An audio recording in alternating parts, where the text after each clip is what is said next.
students, welcome you all in my YouTube channel DPS Tutorial Classes. This is Divya and you are at the right place if you want to know about the science of class 8. If you like this video then please hit the bell icon and subscribe to my YouTube channel.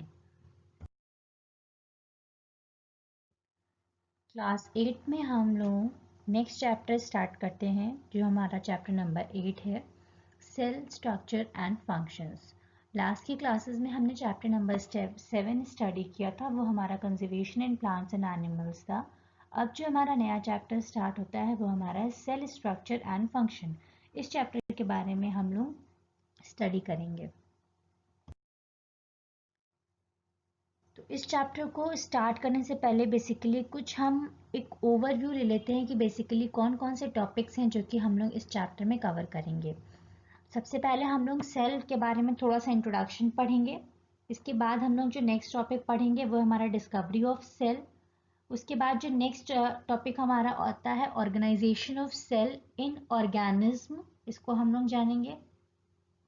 इसके बाद हमारा आता है variety in numbers, shape and size of the cell. कितनी मतलब varieties होती हैं, कितने नंबर ऑफ सेल्स हमारे पाए जाते हैं किसी पर्टिकुलर ऑर्गेनिज्म में, क्या उनका शेप होता है और क्या उनका साइज होता है, इस सब के बारे में हम लोग जानेंगे। इसके बाद हमारा आता है सेल स्ट्रक्चर एंड फंक्शन। इसके बारे में हम लोग स्टडी करेंगे। Comparison of plants and animal cell, इसके बारे में हम जानेंगे कि प्लांट्स और एनिमल सेल में बेसिकली क्या डिफरेंसेस होते हैं। और जो लास्ट टॉपिक है इस चैप्टर का वो हमारा प्रोकैरियोटिक एंड यूकैरियोटिक सेल्स। ये दोनों हमारी सेल्स कैसी होती हैं इनके बारे में भी हम स्टडी करेंगे। तो बेसिकली जो एक ओवरव्यू होता है सेल और इसका स्ट्रक्चर और उसके फंक्शन के बारे में वो हम इस चैप्टर में स्टडी करेंगे।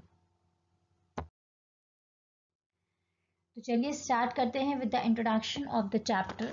सबसे पहले हम लोग जानेंगे We live in a world that has a large variety of organisms. These organisms has many similarities as well as dissimilarities. Some aspects in which they differ are. अब ये हम सभी लोग जानते हैं कि हम जिस वर्ल्ड में रहते हैं वहाँ पे डिफरेंट टाइप्स ऑफ ऑर्गेनिज्म पाए जाते हैं, जैसे प्लांट्स हो गए, एनिमल्स हो गए और ह्यूमन बींग्स हो गए। बेसिकली हम लोग यहाँ पे एनिमल्स और ह्यूमन बींग्स के बारे में बात करेंगे। तो जितने भी हमारे ऑर्गेनिज्म प्रेजेंट होते हैं सब में कुछ सिमिलैरिटीज होती हैं और कुछ डिसिमिलैरिटीज होती हैं। हर चीज हर किसी में कॉमन नहीं होती है। अब हम लोग ह्यूमन बींग्स का ही एग्जाम्पल ले लेते हैं तो हर ह्यूमन बींग एक जैसा नहीं होता है। उसके शेप में, उसके साइज में, उसके अपीयरेंस में, उसकी हैबिट्स होती हैं, हर किसी में हर चीज कुछ ना कुछ ऐसा जरूर होता है जो उसको एक दूसरे से डिफ्रेंशिएट करता है। इसी तरह जितने भी हमारे ऑर्गेनिज्म होते हैं, चाहे वो छोटे हो गए, चाहे वो बैक्टीरिया हो गया, चाहे हमारे वो बड़े एनिमल्स हो गए, चाहे ह्यूमन बींग्स हो गए, हर किसी में कुछ ना कुछ ऐसा ज़रूर रहता है जो कि उसको एक दूसरे से डिफ्रेंशिएट करता है। तो जो डिफरेंट डिफरेंट एस्पेक्ट्स हैं जो कि उनको आपस में एक दूसरे से डिफ्रेंशिएट करते हैं, उनमें सबसे पहला जो हमारा आता है वो हमारा होता है size. Some organisms are microscopic in size such as bacteria while the other are macroscopic such as most plants and animals. जैसा मैंने आपको बताया कुछ जो प्लांट्स और एनिमल्स होते हैं वो बहुत ज़्यादा छोटे होते हैं, बिल्कुल जैसे हम माइक्रोस्कोप के बिना नहीं देख सकते हैं, और कुछ प्लांट्स और एनिमल्स हमारे ऐसे होते हैं जो कि बहुत बड़े होते हैं। इसके बाद हमारा नेक्स्ट आता है अपीयरेंस। दिखने में कैसे होते हैं, कुछ बहुत ज़्यादा छोटे होते हैं, कुछ बहुत ज़्यादा फैट होते हैं, कुछ थिन होते हैं, कुछ शॉर्ट होते हैं। मतलब उनका जो अपीयरेंस होता है वो कम्प्लीटली मतलब एक जैसा नहीं होता है। कोई दो प्लांट्स भी हैं अगर सिमिलर कैटेगरीज में हैं और वो अलग अलग ग्रो कर रहे हैं तो उनका कभी भी ऐसा नहीं होगा कि दोनों बिल्कुल जितना लेंथ उस प्लांट का है उतना ही लेंथ उतने ही लीव्स उस प्लांट में प्रेजेंट हो। इक्वल इक्वल बिल्कुल नहीं होता, कुछ ना कहीं डिफरेंट जरूर होता है। उसके बाद हमारा आता है next colour. They have a bright colour और डल। कुछ के कलर ब्राइट होते हैं और कुछ के कलर डल होते हैं। ऐसा नहीं होता कि हर किसी का कलर सेम हो, कुछ सिमिलैरिटीज होती हैं हाँ कलर में, बट बिल्कुल सेम हो ऐसा नहीं होता। जैसे कुछ ग्रीन प्लांट्स हो गए, कोई लाइट हुआ, कोई डार्क हुआ, कोई बहुत ज़्यादा लाइट हुआ, कोई बहुत ज़्यादा डार्क हुआ, किसी में हल्का सा ब्लैकिश कलर टाइप का रहता है। तो अलग अलग टाइप्स के हमारे ये कलर्स भी इनके रहते हैं। इसके बाद हमारा आता है हैबिटेट। अब हैबिटेट हमारा अलग अलग हो सकता है। कुछ होते हैं एक्वेटिक होते हैं जो कि पानी में रहते हैं, कुछ टेरेस्ट्रियल रहते हैं, कुछ एरियल रहते हैं। तो सब अलग अलग वेराइटीज़ के होते हैं। जैसे कुछ प्लांट्स हो गए जो कि पानी में पाए जाते हैं, कुछ एनिमल्स हो गए जो कि पानी में ही पाए जाते हैं, वो लैंड पे सर्वाइव नहीं कर सकते, कुछ होते हैं जो कि खाली लैंड पे सर्वाइव कर सकते हैं और पानी में सर्वाइव नहीं कर सकते। तो वो अपने हैबिटेट उनका अलग अलग होता है। The common features that all the organism possess are, अब कुछ ऐसे जैसे अब मैंने जितना भी आपको बताया इसमें तो वो डिफरेंट डिफरेंट थे कि जो अनकॉमन थे, मतलब जो कि आपस में सिमिलर नहीं हो सकते हैं। अब कुछ ऐसे मैंने कहा था ना कि कुछ सिमिलैरिटीज हो सकती हैं और कुछ डिससिमिलैरिटीज हो सकती हैं। हाँ, कोई ऐसा नहीं होता कि जिसको आप बिल्कुल बिल्कुल ये टोटल सारी चीजें सिमिलर हो। कुछ चीजें सिमिलर हो सकती हैं। अब कौन कौन सी चीजें हैं जो उनमें कॉमन होती है? जैसे all of them require food, air and water to remain alive. अब सबसे पहली चीज हो गई कि उन सब में ये कॉमन चीज ये रहती है कि उनको सरवाइव करने के लिए फूड, एयर और वाटर की रिक्वायरमेंट होती है। Next, they response to the external environment and stimulus, जो भी उनका आउटसाइड का एनवायरनमेंट होता है वो उस पर रिएक्ट करते हैं। अगर उनके फेवरेबल क्लाइमेट है, फेवरेबल कंडीशन, तो वो सरवाइव करेंगे, अदरवाइज उनके सर्वाइवल में दिक्कत आएगी। दे ग्रो एंड रिप्रोड्यूस, वो आगे बढ़ते हैं, ग्रो करते हैं और रिप्रोड्यूस मीन्स अपने ऑफस्प्रिंग्स क्रिएट करते हैं। All these vital activities which allow the organisms to live and perform by the basic unit of their structure called as the cell। अब ये जितनी भी vital activities होती हैं जो कि कोई भी पर्टिकुलर ऑर्गेनिज्म परफॉर्म करता है, उसका जो सबसे बेसिक स्ट्रक्चर होता है वो क्या होता है? एक सेल होता है। सेल बेसिकली क्या होता है? Cell is the basic unit of structure and function of an organism. किसी भी ऑर्गेनिज्म, कोई भी ऑर्गेनिज्म हमारा होता है, उस किस चीज से बना होता है? सेल से बना होता है। तो सेल अगर बॉडी में नहीं है तो हमारी बॉडी फॉर्म नहीं हो सकती है। In the other word, it is the smallest sub division of an organism. किसी भी ऑर्गेनिज्म का सबसे छोटा जो स्मॉलेस्ट सब डिविजन होता है वो क्या होता है? सेल होता है। Which has a definite structure and perform function of life, जिसका एक अपना डेफिनेट स्ट्रक्चर होता है। अलग अलग टाइप्स के हो सकते हैं, अलग अलग शेप्स के हो सकते हैं, अलग अलग साइज के हो सकते हैं, अलग अलग नंबर्स के हो सकते हैं, बट कुछ डेफिनेट स्ट्रक्चर हर का होता है। जरूरी नहीं हर का सेम हो, बट हर का अलग अलग जिसका होता भी है तो कुछ उनका डेफिनेट स्ट्रक्चर होता है और कुछ पर्टिकुलर फंक्शन ऑफ लाइफ वो परफॉर्म करते हैं। लाइफ के जो भी फंक्शंस होते हैं उसको वो परफॉर्म करते हैं। All the living organism are made up of one or more self, और जितने भी हमारे लिविंग ऑर्गेनिज्म पे प्रेजेंट होते हैं वो या तो एक सेल से बने होंगे या एक से ज्यादा सेल से बने होंगे। Just like a wall is made up of bricks, the cells assembles together to form the body of an every organism। जैसे कि हम सब ये जानते हैं कि जो वॉल होती है उसको हम कैसे बनाते हैं? खूब सारे ईंटों को जब हम कंबाइन कर देते हैं तब एक जाके वॉल बनती है। ऐसे तो वॉल नहीं बन सकती ना कि हमने अपने आप इतना बड़ा लॉट ऑफ ब्रिक ले लिया और रख दिया कहीं पे जाके, नहीं, वो छोटे छोटे ब्रिक्स जो होते हैं उन्हें कंबाइन करके तब वॉल बनती है। उसी तरीके से जो सेल होते हैं वो भी छोटे छोटे स्ट्रक्चर होते हैं जिन्हें कंबाइन करके एक हमारी ह्यूमन बॉडी बनती है। अगर वो सेल्स ना कंबाइन हो, ना प्रेजेंट हो, तो कोई भी ह्यूमन बॉडी का फॉर्मेशन नहीं हो सकता है। All the living organism are made up of one or more cell. मैंने आपको बताया जो हर लिविंग ऑर्गेनिज्म होता है या तो एक सेल से बना होगा या उससे ज्यादा सेल से बना होगा। अब हमने जाना, अभी तो हमने खाली बस इतना जाना ना कि जो सेल होता है वो एक common structure and functional unit of life होता है जिससे हमारी बॉडी, हमारी ऑर्गेनिज्म में फॉर्म होती है। अब ये सेल आया कहाँ से, इसकी डिस्कवरी कहाँ से हुई? In 1665 a scientist name Robert Hooke discovered the cell for the first time. 1665 में एक साइंटिस्ट थे हमारे रॉबर्ट हुक, उन्होंने इस सेल को फर्स्ट टाइम डिस्कवर किया था। He observed thin slice of cork which is a part of a bark of a tree under the simple magnifying glass। उन्होंने एक slice of a cork लिया जो कि एक bark of a tree की thin मतलब लेयर टाइप का हम कह सकते हैं, उसे माइक्रोस्कोप के अंडर रखा। Then he studied the same slice under a microscope. पहले उसने मैग्नीफाइंग ग्लास के नीचे रखा, फिर उन्होंने उसको माइक्रोस्कोप के अंडर रखा। ही ऑब्जर्व पार्टीशन्ड बॉक्स और कंपार्टमेंट्स विच अपीयर्स लाइक अ हनीकॉम्ब। उसके बाद जब उन्होंने उसको नोटिस किया, उसको माइक्रोस्कोप के अंडर रखा, तो उसने देखा कि small small small small box, जिसको हम कह सकते हैं छोटे छोटे कंपार्टमेंट्स प्रेजेंट थे उसमें। Hooke gave the name cells for each box. हर एक बॉक्स को उन्होंने क्या नाम दे दिया? सेल नाम दे दिया। The box of the cells in the कॉक्स were actually the dead sales.